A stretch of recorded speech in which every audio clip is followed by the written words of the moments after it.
सप्तमोऽध्याय पृथुर्वाच त्वया सत् कथितं ब्रह्माण्डमूलस्य विस्तरात् यतत्र तुलसीमूले पूजाधिष्ठा त्वयेदिता तेनाहो ज्ञातुमिच्छामि महात्म्य तुलसी भव कथं शतप्रिया विष्णुदेवस्य सङ्गिणः। नारदो वाक्यकर्णे शृणे धार्मिक धर्म मने गुणे ए श्री एकादशी व्रत रीति जानिबे जहु तपति तुलसी महिमा कथने शुणी संशय राजा मने। नारद मुख चाहि भणी भमुनि असंभव वाणी किंपा कार्तिक उद्यापन तुलसी मूले दीपदान विशेष तुलसी सेवन असंख्य धर्म दीपदान। से कथा कह मुनिवर शुणी संशय जाऊ दूर पृथुवचने देव ऋषि बोलती शुण मनुवंशी तुलसी वृक्ष जहु जात कहवा तहिर चरित देव जे पूरा सत्य जुगे एबे तुलसी कहीं प्रसिद्ध एठू आरंभ हम कहवा तहिर चरित देव जे पूरा सत्य जुग विविध संवत्सर जोगे मघवा नामे सुरपति संगरे घेनी बृहस्पति बहुत संपद व्यवहारे गले जे कपिलासपुरे ईश्वर दर्शन आसे इंद्र प्रवेश कपिलासे देखिले गिरिवर सभा धवल ज्योति तार प्रभा सुध स्फटिक गिरिवर विविध मणि रत्नसार कनक आदि अष्ट धातु विराजे ज्ञान शुण हेतु विविध वनस्पति माने नवपल्लव अनुक्षणे पुष्पमंडित तरुभरे अमृत तुल्य फल धरे वृक्षक मूले हेमदेवी सुनंदा नामे बहे नदी शुद्ध शीतर परिमल सर्वदा स्रवी बहे जल सारस गण जुथे जुथे जेने विबुधे स्वर्ग पथे कमल कुमुद नीलेन्द्री पुष्पे सुंदर दिशे नदी तीर बसंती सिद्धि गण ध्याने चंतंती नारायण केवल जोगी शिव पादे मन निवेशी अप्रमादे सहस्र सहस्र चंती देखी आनंद सचिपति सेवने जेते पशु जीवे निर्भय विहरती सवे रूपे दिशंती दिव्य सभा सबुर देहे शिव प्रभा करिणी जुथ मधगत मत गज कहती ऐरावत तेज करिणी बोलिक गोटे हाथी गोटे मिसासीट अच्छे बने चरती कामधेनु शरद शशि प्रायतनु मृग शार्दूल सिंह सहसा केही काहाकु नाही हिंसा सर्वे भक्षन्ति पत्र फल पी नर्मदा नदी जल शिव आश्रमे महातेजा देखि विचारे देवराजा ईश्वर संपदर मूल्य तीन भुवने नाही तुल्य आकु लुभ होला पर लाउची वन पर्वत एड़े सभा किबा सुंदर पुर प्रभा केमंत देखी बालोचने बुझिबा शंकर दर्शने एते विचारी तहु बळी ईश्वर सिंह द्वार मिली बासव आगमन जानी द्वारे बसिले शूल पाणी बासव गर्भ विनाशने शिव विचार कले मने निज स्वरूप गप्य करी माया मनुष्य रूप धरी आर अहंकार देखिया बोली गर्भ देखिया बोली से निजको गोपन रखिले लुचेक रखिले अलगा गोटे बुढ़ा रूप धरे जरा अवस्था तनु क्षीण ମଳିନ ବସ୍ତ୍ର ବେଶହୀନ। ବୁଢ଼ା ଲୋକ ହେଇଗଲେ ମଳିଆ ଲୁଗାପଟା ପିନ୍ଧିଲେ। ଅଧବଦନେ ଦ୍ୱାରେ ବସି ଇନ୍ଦ୍ର ତା ସନ୍ନିଧେ ପ୍ରବେଶି। ହେ ବୃଦ୍ଧ ନର ପୁଚ୍ଛ ତତେ ଦ୍ୱାରେ ବସିଛ କି ନିମନ୍ତେ? କାଳେ ତ ପ୍ରାୟ ତନୁ ଦେଖି ତୁ କି ଭିକ୍ଷୁକ ନିରିମାଖି। ଯାଚକ ବୃତ୍ତେ ଅଛୁ ଆସି କିଅ ବା ଶିବ ପୁରବାସୀ। ଯେବେ ଶଙ୍କର ଗଣ ତୁଇ କହ ଈଶ୍ୱର ଛନ୍ତି କାହିଁ।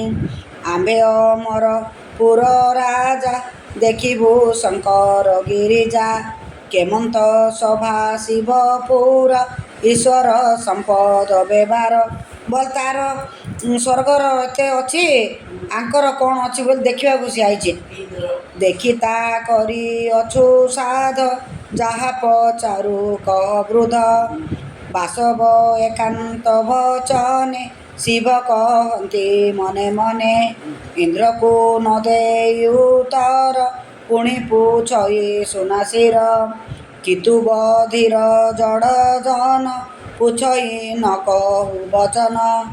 ଆମ୍ଭେ ଅମର ପୁର ରାଜା ଦେଖିବୁ ଶଙ୍କର ଗିରିଜା। ତୁ ଯେଉଁ ଗର୍ବେ ବସିଅଛୁ କଥା ନ କହୁ ଆମ୍ଭେ ପୁଛୁ। ଚନ୍ଦ୍ରକୁ ଚାହିଁ ମନେ କପି କିଞ୍ଚିତେ ଓଷ୍ଠେ ଦନ୍ତ ଚାପି। ହେମନ୍ତ ବାସବ ବଚନେ ଶଙ୍କର କର୍କଶ ଲୋଚନେ। ଦେଖି ସକ୍ରୋଧ ସୁରପତି ଘେନିଲେ କୁଳିଶ ଶକତି। ରାଜସ ଗୁଣେ ସଚିନା ଇନ୍ଦ୍ର ରୁଦ୍ରକୁ ପ୍ରହାରିଲେ ତାହା। ଏମିତି ଅନେଇଲେ ଆଙ୍କେ ଯେ ସେ ରିସା ହେଇକିରି ସେ ପ୍ରହାର କଲେ। ରାଜସ ଗୁଣେ ସଚିନା ରୁଦ୍ରକୁ ପ୍ରହାରିଲେ ତାହା। ସେ ବଜ୍ର ରୁଦ୍ର କଣ୍ଠେ ପଡ଼ି ଶୁଭିଲା ଯେନେ ଘଡ଼ଘଡ଼ି। ବଜ୍ର ଗା ମାରିଲା ଅଙ୍ଗେ ନ ଭେଦି ଦେବସର ଉପୁଡ଼ି ପଡ଼ିଲା ଭୂମିର। ଈଶ୍ୱର କଣ୍ଠେ ବଜ୍ର ବାଜି ଅନଳ ଜାତ ହେଲା ଗର୍ଜି। କଣ୍ଠ ଦିଶିଲା କୃଷ୍ଣ ବର୍ଣ୍ଣ କି ସ୍ୱରୂପ କି ନିଜ ସ୍ୱରୂପ ତ୍ରିଲୋଚନ।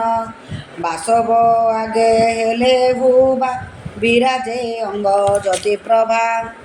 ମଣିକୁଣ୍ଡଳ ଫଣିହାର ଦେଖି କମ୍ପଇ ସୁନାସିର।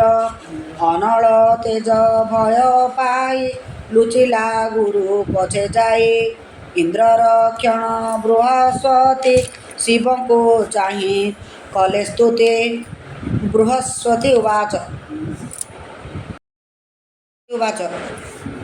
କପାଳେ ଜଡ଼ିବେନି କର ବୋଇଲେ ଦୋଷ କ୍ଷମା କର। ହେ ପ୍ରଭୁ ଜଗତଧୀପ ସୃଷ୍ଟି କରଣେ ତୋର ରୂପ। ତ୍ରିବ୍ରହ୍ମ ରୂପ ସୃଷ୍ଟି କରୁ ପାଳନେ ବିଶ୍ୱ ବିଷ୍ଣୁ ରୂପ ଧରୁ। ପୁଣି ସଂହାରୁ ରୁଦ୍ର ରୂପେ ଏ ତିନି ମୂର୍ତ୍ତି କଳ୍ପେ କଳ୍ପେ। ଏଣୁ ଏ କାଳେ ବରମାଣେ ତୋର ମହିମା କେବେ ଜାଣେ। ଯେ ତୋର ଚରଣେ ଶରଣ ସେ ଖଣ୍ଡେ ଅକାଳ ମରଣ। ଅଶେଷ ବିପତ୍ତିରୁ ତୋରେ ଯେନିତେ ତବ ନାମ ଧରେ। ତୁ ଦେବ ଦେବ ମହାଦେବ ସର୍ବମଙ୍ଗଳ ସଦାଶିବ। ପ୍ରାଣୀଙ୍କ ସୁଗତିଦାୟକ ନମ ନମସ୍ତେ ତ୍ରୟମ୍ବକ। ଅନ୍ଧକ ରିପୁ ତ୍ରିପୁରାରି ନମ ବିରୂପ ରୂପଧାରୀ। ତୋର ମହିମା ଅଗୋଚର କାହୁଁ ଜାଣିବ ପୁରନ୍ଦର।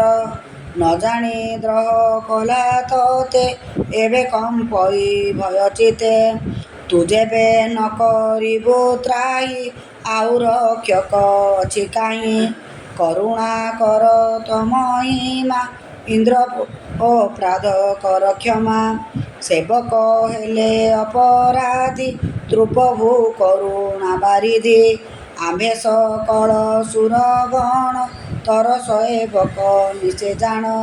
ପ୍ରସନ୍ନ ହୋଇ ଦୟା କର ଜୀବନେ ବର୍ତ୍ତୁ ସୁନାସିର। ହେମନ୍ତ ବୋଲି ସ୍ତୁତି ବଣେ ଶୁଣି ସନ୍ତୋଷ ଶୂଳପାଣି। ଅଙ୍ଗିରା ମୁଖ ଚାହିଁ ହର ବୋଲନ୍ତି ଧନ୍ୟ ଜୀବତର। ଇନ୍ଦ୍ରରେ ଦେଲୁ ଜୀବଦାନ ଏଣୁ ତୁ ଜୀବ ନାମ ଘେନ। ଏବେ ଅମର ପୁର ଚଳ ସଙ୍ଗତେ ଘେନି ଆଖଣ୍ଡଳ। ରୁଦ୍ରଶ୍ରୀ ମୁଖ ଆଜ୍ଞା ପାଇ ଜୀବ ସଙ୍ଗତେ ସଚି ସାଇ। ଶିବ ଚରଣ ତଳେ ପଡ଼ି ଉଠି କପାଳେ କର ଜଡ଼ି। କରନ୍ତି ବିପରୀତ ଗତି ଅଦୃଶ୍ୟ ହେଲେ ଉମାପତି।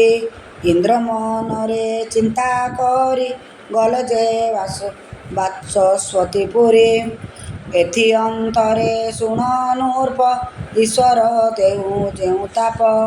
ଅନଳ ରୂପେ ଉତପତି ଦହଇ ଆକାଶ ଧରିତ୍ରୀ। ତାଙ୍କ ଦେହରୁ ଗୋଟେ ଇଏ ବାହାରିଲା, ତାପ ବାହାରିଲା। ସିଏ ମାତ୍ର ଆଉ ଶାନ୍ତ ହେଇନି, ସିଏ ଅଛି ଏକା ଧରିତ୍ରୀରେ, ପୃଥିବୀରେ ଅଛି। ତା ଦେଖି ଦେବ ବିଶ୍ୱନାଥେ ଅଗ୍ନିକି ଘେନି ବାମ ହସ୍ତେ। ଗଙ୍ଗାସାଗର ଭେଟ ଯଇଁ ସେ ଅଗ୍ନି ପକାଇଲେ ତହିଁ। ଗଙ୍ଗାସାଗର ନେଇକି ପକେଇଲେ। ବାହୁଡ଼ି ବିଜେ କପିଳାସେ ଏଥୁ ଅନ୍ତରେ ବିହି ବସେ। ରୁଦ୍ର ନଡ଼ ପଡ଼ି ଜଳେ ଇନ୍ଦ୍ର ଅର୍ଜିଲା କର୍ମ ଫଳେ। ଜାତ ବାଳକ ରୂପ ଧରି କାନ୍ଦଇ ଘର ରାବ କରି। ସେ ଯେଉଁ ଅନଳ ଯେଉଁ ପଡ଼ିଲା ସେ ଗୋଟେ ପିଲା ହେଇଗଲା। ଧ୍ୱନି ଶୁଭଇ ତିନି ପୁରେ ଶୁଣି କମ୍ପଇ ସୁରେ ନରେ। ଏଡ଼େ ବଡ଼ ପାଟି କଲା ଯେ ଚାରିଆଡ଼େ ଶୁଭୁଛି। ତରସ୍ତ ହୋଇ ସର୍ବଜନ୍ତୁ କେହି ନ ଜାଣେ କିସ ହେତୁ। ସ୍ତମ୍ଭିତ ବାରା ନଦୀ ପାଣି ଜଳଧି ରାଜା ତାହା ଶୁଣି। ମିଳିଲେ ବାଳକର ବାସେ କୁମର ରୂପ ଦେଖିତ ସେ। ଦିବ୍ୟ ସୁନ୍ଦର ମହାତେଜ ଯେସନେ ଜ୍ୟୋତି ଗ୍ରହରାଜ।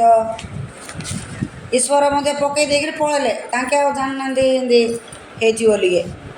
ଉତୟା ସାନି ହୋଇ ପଡ଼ି କାନ୍ଦଇ କରି ଘର ରଡ଼ି। ସାଗର ସୁତ ପ୍ରାୟ ମଣି କଳେ ଧଇଲା ତାହା ଆଣି। କ୍ରୋଧ ନିବାରିବାକୁ ମନ ବାଳକ କରଇ ରୋଦନ। ବେଳହୁଁ ବେଳ ଦୀର୍ଘ ରଡ଼ି ଯେହ୍ନେ ପ୍ରଳୟ ଘଡ଼ଘଡ଼ି। ବେଳକୁ ବେଳ ଅଧିକ ରଡ଼ି କରୁଛି। ଧ୍ୱନି ପୂରିତ ଦଶ ଦିଶେ ଶୁଣି କମ୍ପନ୍ତି ଚତୁର୍ଦିଶେ। ଉଲୁକା ପାତେ ଯେହ୍ନେ ମଇ ଜଗତ ଜନ ଦେଖିବି। ଆରହି ମରାଳ ବାହାନେ ପ୍ରବେଶ ସିନ୍ଧୁ ସନ୍ନିଧାନେ।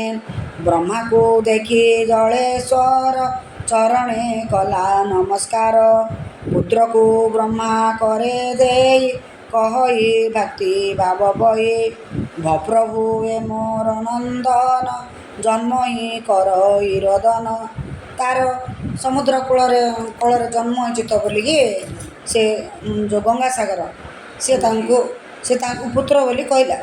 ଏ ପିଲାଟା କାନ୍ଦୁଛି ବୋଲି ତାଙ୍କୁ ଦେଲା। ଏ ପୁତ୍ର କ୍ରୋଧ ଶାନ୍ତ କର ପ୍ରସନ୍ନ ହୋଇ ଦିଅ ବର। କେବେ ନହିଲା ଶାନ୍ତ ଚିତ ତୁମ୍ଭେ ତ ଜଗତର ତାତ। ମୁଁ ତୁମ୍ଭ ଚରଣର ଦାସ ପୁତ୍ରକୁ କର ମୋ ସନ୍ତୋଷ। ସାଗର ବାକ୍ୟେ ପଦ୍ମଜନି ବାଳକ ପ୍ରତି ଦୟା ଘେନି। ବଇଲେ କ୍ରୋଧ ଶାନ୍ତ କର ଯୁବ ଅବସ୍ଥା ହେଉତର। ସଂସାରେ ହୁଅ ମହାରାଜ ସକଳ ଲୋକ ଜପାଅ ପୂଜା। ଇଚ୍ଛାରେ ଲୋଭ ଭୋଗ କର ମହି ତତେ ଜିଣନ୍ତା ନହୁଁ କେହି। ଏମିତି କାନ୍ଦିଲା ଯେ ବ୍ରହ୍ମା ତାକୁ ସିଧା ବଡ଼ କରିଦେଲେ ହେଲା, ଆଉ ତାକୁ ବର ଦେଲେ। ଜଳୁ ଯେ ହେଲୁ ଅବତାର ନାମ ତ ହେଉ ଜଳନ୍ଧର। ହେମତ ବିହି ବାକେ ବୋଧ କୁମର ଶାନ୍ତି କଲା କ୍ରୋଧ। ମଘବା ଶରୀର ତତ କ୍ଷଣେ ନମଇ ବିଧାତା ଚରିଣେ। କପାଳେ ଯୋଡ଼ିବେନି କର ବୋଲଇ ଶୁଣ ବେଦବର। ତୁମ୍ଭେମାନେ ଯେ ଏକ ଜଣେ ମତେ ସମର୍ପି ମନ୍ତ୍ରୀପଣେ। ସେ ମତେ କହୁ ରାଜନୀତି ଯେବେ ପ୍ରସନ୍ନ ବେଦପତି ସାଗର ସୁତେ ବାକ୍ୟ ବି ଚିନ୍ତିଲେ ଶୁକ୍ର ମୁନି ତହିଁ କଷଣେ ବ୍ରହ୍ମାଙ୍କ ବ୍ରତେ ଆସି ମିଳିଲେ ଭୃଗୁସୁତ।